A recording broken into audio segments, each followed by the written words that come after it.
is really about hope. It's about, fight. It's about faith. It's about making mistakes.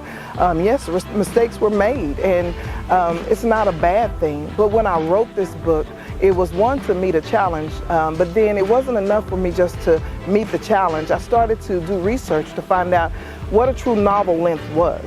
And so that was the challenge I set before me, was to write a true novel and have the word count that would be equitable to that of a novel.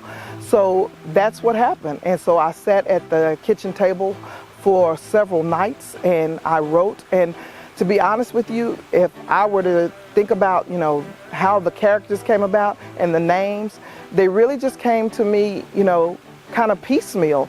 But each character, as they came to me, began to take on their own life and their own story. And I just began to write and do my best to intertwine their lives in a story, hence all things the novel. Desiree, who is the main character, she has some of my similarities. There's truth in fiction, but not all of it is truth. It is really a creative, imaginative work, and I'm really grateful that, God has allowed me to have this gift. The phone rang as Desiree wrestled with should she answer it or not. She wasn't in the mood for answering any questions or listening to any false pity. She especially didn't want to speak to any of those so-called saints that were just being nosy and pretending that they were concerned about her and her well-being. But all they really wanted was to get in her business. Her cell phone continued to ring. However, she had a visitor and couldn't be disturbed. This was someone who she'd ignored for far too long, someone she cared for but had neglected.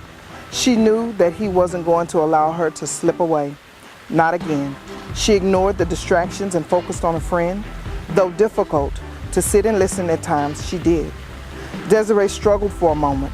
The ringing seemed to grow more intense with each ring. Whoever was trying to reach her was relentless. They would hang up and call right back, it seemed. Desiree knew that she couldn't succumb to any more distractions. She had to remain focused.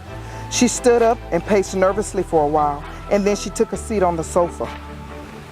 Her friend's voice was soft and subtle, which made it easier for her to listen.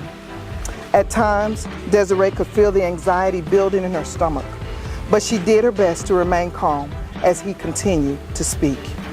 You know I've always loved you, and I always will. I don't care about the things you've done. That's the past, and I've forgiven you. But you must forgive yourself. It was never my plan to condemn you, and you can't live that way. It's important that you know that I've always wanted to be with you, even when you were looking for someone else. I'm not ever going to leave you.